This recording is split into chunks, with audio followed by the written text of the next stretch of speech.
স্ত্রী নিজের বাবা মায়ের কথা মতো চলাফেরা করে, বাবার বাড়ি গেলে আসতে চায় না, সে তার স্বামীর মুখে তর্ক করে, অবাধ্য হয়ে চলে, সে নারীর সাথে সংসার করা যাবে কিনা? দেখুন, মহিলার বিচার করার আগে আপনি কতটুকু পুরুষ হিসেবে ঠিক আছেন তা তো দেখতে হবে। মহিলার অধিকার আছে তার বাপের বাড়ি যাবে। মাজমুয়া ফাতাওয়াতে বলা হয়েছে, ফাতাওয়া মাজমুয়াতে, 7 দিনে 1 দিন মেয়ে তার বাপের বাড়ি যাওয়ার অধিকার রাখে।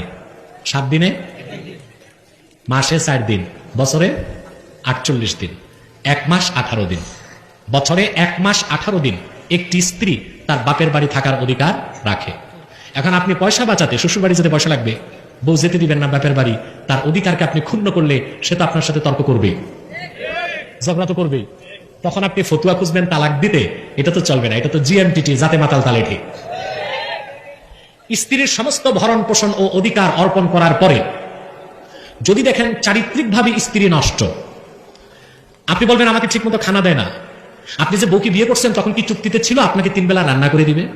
কথা বলেন, এটা বিয়ের চুক্তিতে নাই, কোনো কিতাবে নাই যে স্ত্রী আপনাকে রান্না করে খাওয়াতে বাধ্য।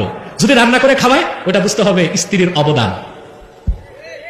এখন সে খানা দেরি হলো আর আপনি স্ত্রীকে গালি দিবেন, 10টা দিলে 2টা তো খাইতেই হবে গালি। কথা বলেন, এখনকার মহিলারা তার রাবেয়া বসরির মতো না। 1 দিন বলবেন, 2 দিন বলবেন, 3 দিন বলবেন, 4th দিন সে তো 2টো কথা বলবেই। তখন আপনি বলবেন তালাক দিয়ে দিব, তালাকে তো সহজ না। কথা বলেন।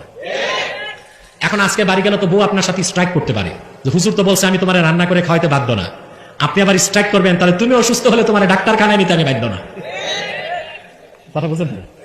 তার মানে বিষয়, আরে তোমরা বসো না, মাথার উপর সোয়ার হলে কেমন হয়? তার মানে উভয়ের কাছে আটকা আছে। কথা বলে না। আপনিও যেমন তাকে হসপিটালে নিতে বাধ্য না, আপনাকেও সে রান্না করে দিতে বাধ্য না। কথা বলে না। বিয়েটা, ইসলাম যে বিয়েটাকে ফরজ করেছে